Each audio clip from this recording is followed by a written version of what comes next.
20장 자녀, 상속자, 함께 고난받는 자. 로마서 8장 14절부터 18절 말씀.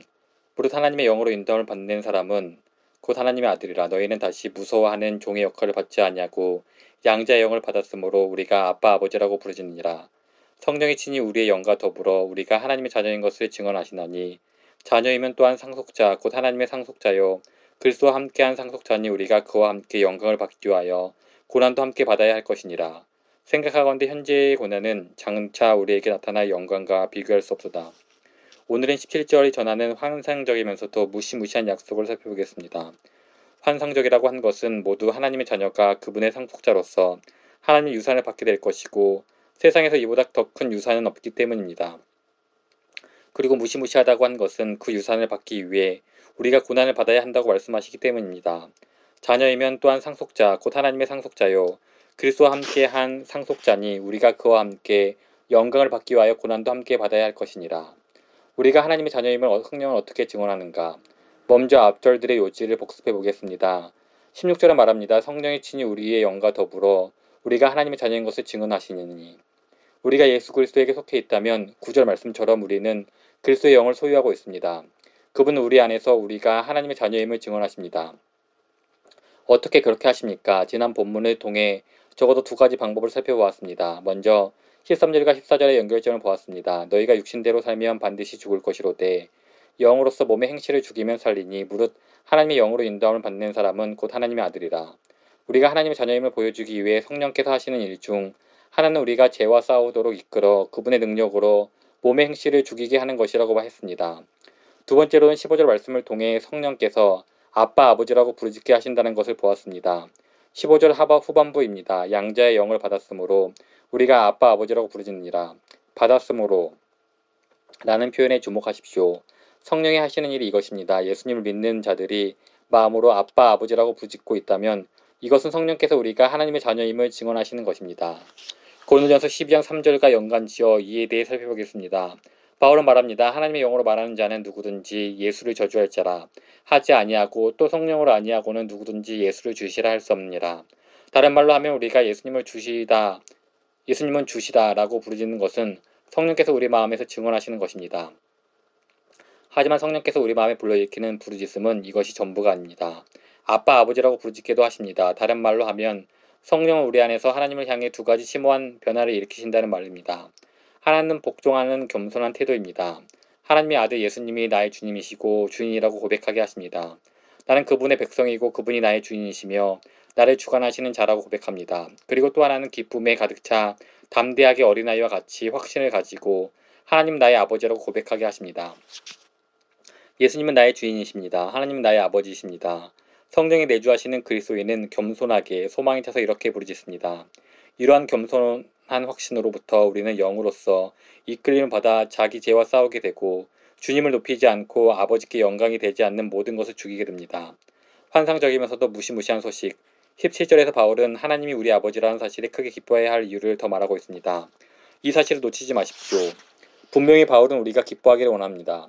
17절은 환상적인 소식입니다. 누군가를 좌절하게 하려고 그의 미래에 대해 환상적인 소식을 전하지는 않습니다. 물론 무시무시한 면도 있습니다. 거의 모든 좋은 소식이 다 그렇습니다. 하지만 그렇다고 이 구절에 담긴 환상적인 면이 사라지는 것은 아닙니다. 사실 오히려 무시무시한 면 때문에 환상적인 부분이 더욱 드러납니다. 자녀이면 또한 상속자 곧 하나님의 상속자요 그리스도와 함께한 상속자니 우리가 그와 함께 영광을 받기 위하여 고난도 함께 받아야 할 것이니라. 이 구절에서는 두 가지 위대한 진리가 있습니다. 하나는 우리가 영광스러워지는 것을 포함해서 위대한 유산을 받을 것이라는 점이고 또 하나는 그것을 받기 위해 고난을 받아야 할 것이라는 사실입니다. 우리가 받을 위대한 유산. 하나씩 보면서 그것이 의미하는 바를 깊이 살펴보겠습니다. 먼저 우리는 하나님의 상속자이고 그리스도와 함께 유업을 받을 자이며 그리스도와 함께 영화로워질 것입니다. 여기서 약속된 유산은 무엇입니까? 이 땅에서 살아갈 동안 우리가 받아야 할 기쁨과 고통을 생각할 때 이 모든 것을 능가하는 뭔가가 있다면 어떤 것을 소망할 수 있을까요? 현재의 기쁨은 아무것도 아닌 것처럼 만들어버리고 현재의 고통은 참을 만한 것으로 만드는 이생 너머의 소망이 있습니까? 바울에게는 이런 소망이 있었습니다. 우리는 그 소망을 갖게 되기를 원합니다. 18절에 확인할 수 있습니다. 생각하건대 현재의 고난은 장차 우리에게 나타날 영광과 비교할 수 없도다. 바울은 우리도 이 놀라운 소망, 즉 우리가 받게 될 유산이 너무 커서 현생의 모든 문제를 아무것도 아닌 것으로 만드는 이 소망을 공유하기를 원합니다. 이 유산은 무엇입니까? 이 유산에는 적어도 세 가지 측면이 있습니다. 1. 세상. 먼저 이 유산은 세상입니다. 로마서 4장 13절입니다. 아브라함이나 그 후손에서의 세상의 상속자가 되리라고 하신 언약은 율법을 말미암은 것이 아니요 오직 믿음의 의로 말미암은 것이니라. 다른 말로 하면 우리가 아브라함의 믿음을 공유하게 되면 우리는 그와 함께 상속을 받은 자가 되고 바울은 그 유산이 바로 세상이라고 말합니다. 하나님의 상속자라면 하나님의 것을 상속받게 될 것입니다. 그리고 하나님은 세상의 주인이십니다. 땅과 거기에 충만한 것과 세계와 그 가운데 사는 자들은 다 여호와의 것이로되 따라서 세상과 그 안의 모든 것이 주님의 것이라면 주님의 상속자는 세상과 그 안의 모든 것을 상속받게 될 것입니다. 시편 2편 8절에서 하나님은 그 아들에게 이렇게 말씀하십니다. 내게 구하라. 내가 이방 나라를 내 유업으로 주리니 내 소유가 땅끝까지 이르리로다. 그리고 우리가 그 아들과 같이 상속을 받을 자라면 우리는 그 나라들을 상속받게 될 것입니다. 바울은 고린도전서 3장 21절에서 23절에서는 이런 식으로 표현합니다. 만물이 다 너희 것입니다. 바울이나 아볼로나 게바나 세계나 생명이나 사망이나 지금 것이나 장래 것이나 다 너희의 것이요 너희는 그리스도의 것이요 그리스도는 하나님의 것이니라. 무엇이 우리의 유산입니까? 세상입니다. 온 땅과 그 안에 있는 모든 것입니다. 나라들입니다. 모든 것입니다. 이 말이 실제적으로 의미하는 바는 무엇일까요? 적어도 이런 의미가 있습니다. 존재하는 모든 것이 우리의 행복을 위해 작용한다는 의미입니다. 우리의 기쁨보다 더 중요한 것은 없습니다. 다 너희의 것이요 라는 말은 심지어 부정적인 것들도 결국에는 우리를 위해 작용하게 될 것이라는 의미입니다. 결국 하나님은 우리의 유익을 방해하는 모든 대적을 물리치실 뿐 아니라 대적들을 종으로 바꾸십니다. 환란이나 공고나 박해나 기근이나 적신이나 위험이나 칼이랴. 우리는 단순히 이기는 것이 아닙니다. 넉넉히 이깁니다. 모든 것, 생명이나 사망이 우리의 것입니다. 모든 것이 우리의 영원한 기쁨을 위해 작용합니다. 2. 하나님 자신. 두 번째로 이 유산은 세상뿐 아니라 하나님 자신이기도 합니다. 하나님 만드신 것들이 우리의 위대한 유산이라고 하면서 거기에 하나님을 빼놓는다면 사실상 우리는 우상 숭배자들입니다. 로마서 5장 2절 후반부 말씀을 생각해 보십시오. 하나님의 영광을 바라고 즐거워하느니라. 다른 말로 하면 우리 소망에 담긴 큰 즐거움은 언젠가 우리가 하나님을 대면하여 보고 그분의 영광을 맛볼 거라는 것입니다. 그분의 영광이 하나님 자신과는 다른 무엇이라고 생각하지 않으려면 5장 11절 말씀을 기억해야 합니다. 그뿐 아니라 이제 우리로 화목하게 하신 우리 주 예수 그리스도로 말미암아 하나님 안에서 또한 즐거워하느니라. 하나님 안에서입니다. 하나님의 선물이 아닙니다. 심지어 하나님의 영광 안에서도 아닙니다. 그저 하나님 안에서입니다. 교회가 갖는 지구의 소망은 요한계시록 21장 3절에 이런 식으로 표현되어 있습니다. 내가 들으니 보좌에서 큰 음성이 나서 이르되 보라 하나님이 장막에 사람들과 함께 있음에 하나님이 그들과 함께 계시리니 그들은 하나님 백성이 되고 하나님 친히 그들과 함께 계셔서 구약 성도들에게는 자신들의 땅에 대한 강렬한 소망도 있었지만 그보다 더 지고한 소망은 바로 이것이었습니다. 시편 73편 25, 26절은 이렇게 전합니다. 하늘에서는 주 외에 누가 내게 있으리요 땅에서는 주밖에 내가 사모할 리 없나이다. 내 육체와 마음은 쇠약하나 하나님은 내 마음의 반석이시요 영원한 분기시라. 우리가 받을 위대한 유산은 바로 하나님 자신입니다. 그분을 맛보고 그분과 교제하는 일에 최선을 다하는 것은 얼마나 중요한지요. 그분이 우리에게 중요한 소중한 분이 아니라면 우리는 자신이 받을 유산에 대해 아는 게 거의 없는 셈입니다. 그분의 선물들이 그토록 좋다면 그 선물들을 주신 분이 얼마나 멋진 분이실지 한번 생각해 보십시오. 또한 누군가에게 선물을 받고서 그 선물을 준 사람보다 선물을 더 기뻐하는 것이 얼마나 모욕적인 행동인지 생각해 보십시오. 하나님 자신이 바로 우리의 분기십니다. 우리는 그분을 위해 창조되었습니다. 그분이 우리를 위해 만드신 모든 것을 그분을 더욱 드러내고 우리로 하여금 그분을 더욱 찬양하게 하려고 지음받은 것입니다. 3. 구원받고 영광스러워진 몸. 세 번째로 로마서 8장의 다음 구절들 속에서 우리가 받는 유산의 또 다른 측면을 볼 수 있는데 바로 구원받고 영화로워진 우리의 몸인 그것입니다. 이것이 중요한 이유는 우리가 세상과 그 안의 모든 것을 즐거워하면서도 이 모든 좋은 것이 하나님과 경쟁하는 우상이 되지 않게 하려면 지금 우리가 가진 육체보다 더 깊고 더 거결하고 더 완전하게 기뻐할 수 있는 육체가 있어야 하기 때문입니다. 그리고 이 세상의 모든 고통과 슬픔과 눈물이 닦여야 합니다. 그래서 로마서 8장 22, 23절은 이렇게 말합니다. 피조물이 다 이제까지 함께 탄식하며 함께 고통을 겪고 있는 것을 우리가 아느니라. 그뿐 아니라 또한 우리 곧 성령의 처음 읽은 열매를 받는 우리까지도 속으로 탄식하여 양자 될 것 곧 우리 몸의 속량을 기다리느냐. 이것이 로마서 8장 17절에서 영광을 받는다는 의미의 핵심입니다. 우리가 그분을 충분히 닮아가서 아들의 형상을 본받게 되어 아들이 하시는 것처럼 하나님을 즐거워하고 그분이 주신 모든 선물을 즐거워한다는 의미에서 우리는 하나님의 영광을 공유하게 될 것입니다. 이 모든 것은 그분으로부터 그분을 통해 올 것이고 그분을 향할 것입니다. 그리고 우리 기쁨은 충만해질 것이고 그분의 영광이 한치 오차도 없이 가장 중심이 되실 것입니다. 따라서 하나님의 자녀로서 우리가 받는 유사 안에는 적어도 이런 것들이 포함됩니다.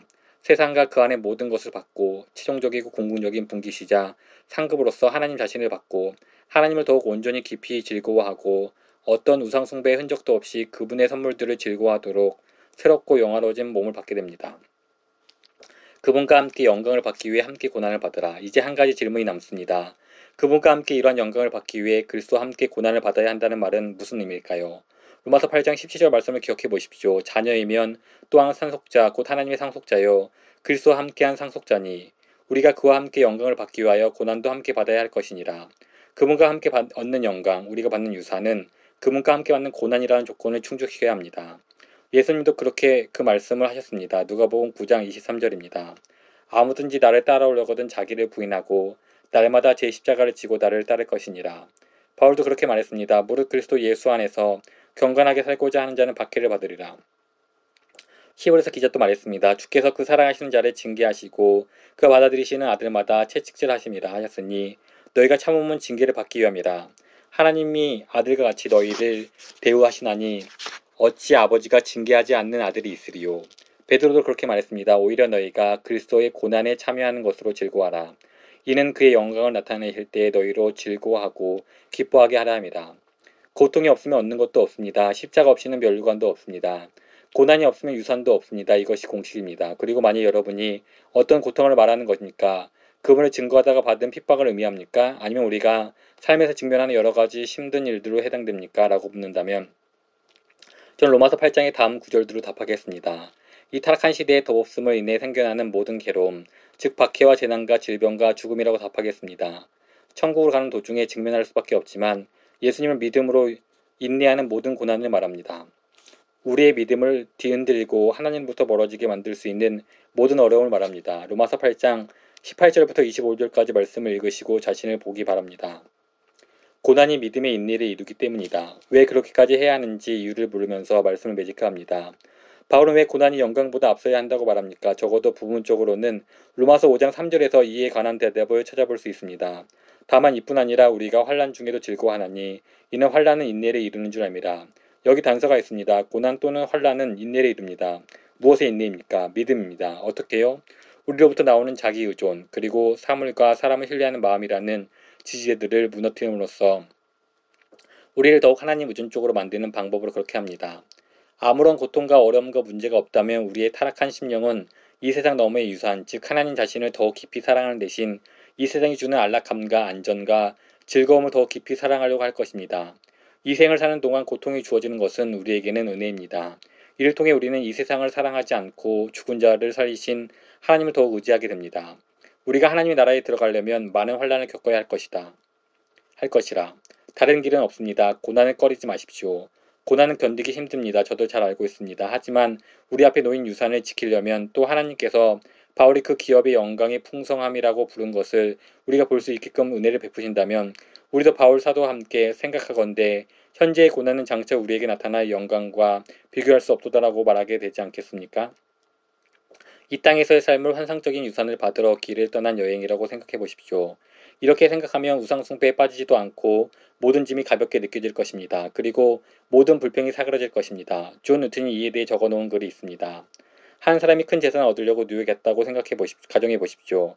그런데 마차가 도시 도착하기 바로 직전에 망가졌습니다. 그래서 그는 나머지 길을 걸어서 가야 했습니다. 그런데 그 사람은 가는 내내 엉엉 울면서 마차가 망가졌다 하며 실패했습니다. 우리가 생각하기에 이 사람은 얼마나 어리석은 사람입니까? 아멘.